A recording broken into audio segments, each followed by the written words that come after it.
Salut tout le monde, très urgent et très incroyable. Mes chers amis, voici le complot de la CEDEAO et la France contre le Mali. Voilà ce qui vient de se passer hier au sein de la CEDEAO, au Parlement de la CEDEAO. Je vous parle aujourd'hui, jeudi 23 mai 2024. Mes chers amis, hier, mercredi 22 mai 2024, il y a eu une rencontre au sein du Parlement de la CEDEAO. La CEDEAO veut coûte que coûte que le Mali, le Burkina et le Niger retournent. Ils ont même formé un comité spécial de la médiation. Attention, un complot contre l'AIS. Ils ne veulent pas que... Même le président sénégalais, s'il veut venir Moussalé, il n'y a pas de... Si le président sénégalais décide de venir au Mali, il ne faut pas le recevoir. En tant que médiateur, il ne faut pas recevoir les médiateurs. Ces gens-là ne veulent pas l'existence de l'AIS. Je vous dis, hein, et les Occidentaux ont donné des milliards d'euros à la CEDEAO tout récemment. C'est pour nous amener dans les girons occidentaux. Faisons beaucoup attention. La deuxième nouvelle aujourd'hui, il y a un conflit entre le Bénin et le Niger. Ça chauffe entre le Bénin et le Niger. Voilà ce qu'on vient d'apprendre tout de suite. Le Bénin a interdit le transport fluvial vers le Niger. Voilà. Le passage du fleuve Niger est désormais verrouillé côté béninois. Le seul point de passage autorisé est le passage terrestre du pont de Malaville, ouvert côté béninois. Depuis la levée des sanctions de la CEDEAO,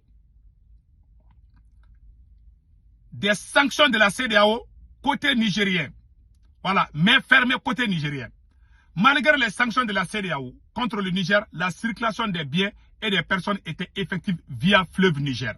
Les populations empruntaient donc le fleuve pour se rendre au Bénin et au Niger. C'est dans ce passage du fleuve qui vient d'être verrouillé. Le fleuve fait partie des frontières. Le Niger dit que ses frontières avec le Bénin sont fermées. Alors, voilà ce qu'ils ont écrit ici. Mais restons vigilants.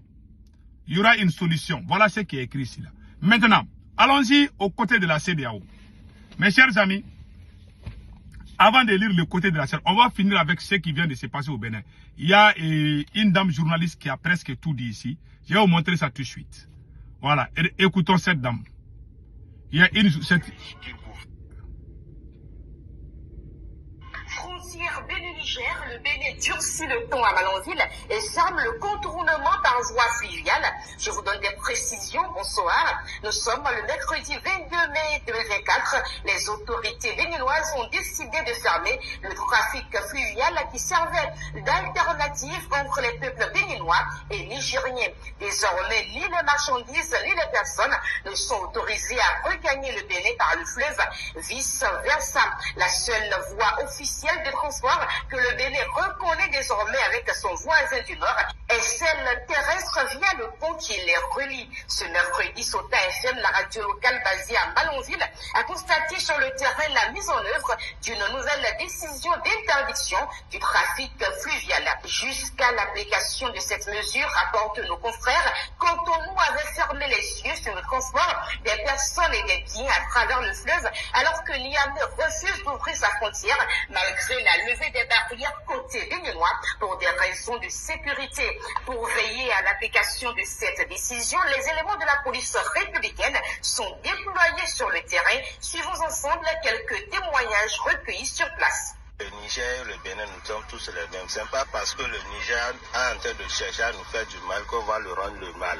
Nous, les pauvres qui sont là, nous sommes en train de souffrir. Le gouvernement n'a qu'à laisser les ouvriers passer. Parce que c'est avec ça que les gens sont en train de se nourrir. Comme il a laissé que le pétrole est en train de partir, donc il n'a qu'à laisser aussi, les gens seront en train de faire leurs petites affaires qu'ils font pour pouvoir nourrir leurs familles. Donc le gouvernement n'a qu'à avoir pitié de nous pour laisser que les gens vont faire leurs petites affaires pour que les ouvriers sortent et rentrent. Même si le président Niger a refusé d'ouvrir la frontière, n'importe comment, c'est les frères nigériens qui sont au Bénin et nos frères béninois qui sont au Bénin qui sont en train de souffrir.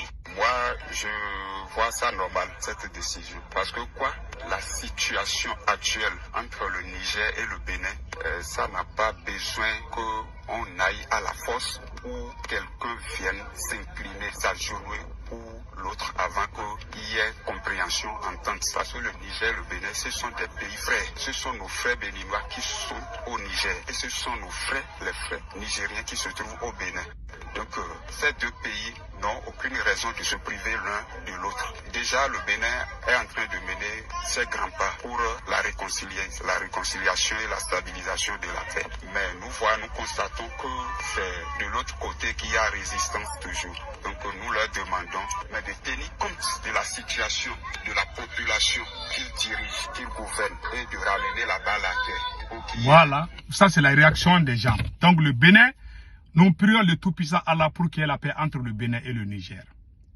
On a appris qu'il y a la base, il y a beaucoup de bases. C'est ça qu'on a appris, hein, que les soldats français sont présents au Bénin. Que c'est ça qui fait que le Niger aussi n'a pas voulu ouvrir sa frontière avec le Bénin. Voilà. Donc prions le Tout-Puissant Allah pour qu'il y ait une entente au moins. Donc mes chers amis, allons-y à la CEDEAO. Ça chauffe à la CEDEAO. Je vous dis ça aujourd'hui. Ça chauffe à la CEDEAO. Voilà ce qui vient de se passer. Un comité de haut niveau pour contrer la désintégration. La communauté économique des États de l'Afrique de l'Ouest traverse une crise majeure suite au retrait du Mali, du Burkina Faso et du Niger. Pour tenter de recoller les morceaux, le Parlement de la CEDEAO a décidé de créer un comité ad hoc de médiation. L'annonce a été faite par Djibril Baro, le premier vice-président par intérim du Parlement de la CEDEAO, le 21 mai 2024, lors de l'ouverture de la deuxième session extraordinaire à Kano au Nigeria. M. Baro a souligné l'urgence de la situation.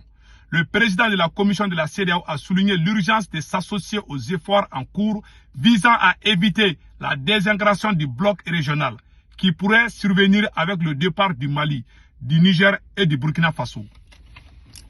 Vraiment, nous sommes fatigués de la CEDEAO. On dit on ne veut plus la CEDEAO. Qu'est-ce que vous voulez? C'est un complot contre l'AES. Je ne vous cache pas. Hein. Ils ont reçu beaucoup d'argent avec les Blancs. Ils veulent coûte que l'AES là, que ça soit un échec. Ils veulent qu'on rentre à la CEDEAO, après ils vont commencer à nous boxer encore. Ils vont mettre des sanctions sur nous. Ils vont nous menacer. Ils vont organiser des coups d'État contre nos braves soldats qui sont au pouvoir. C'est un complot.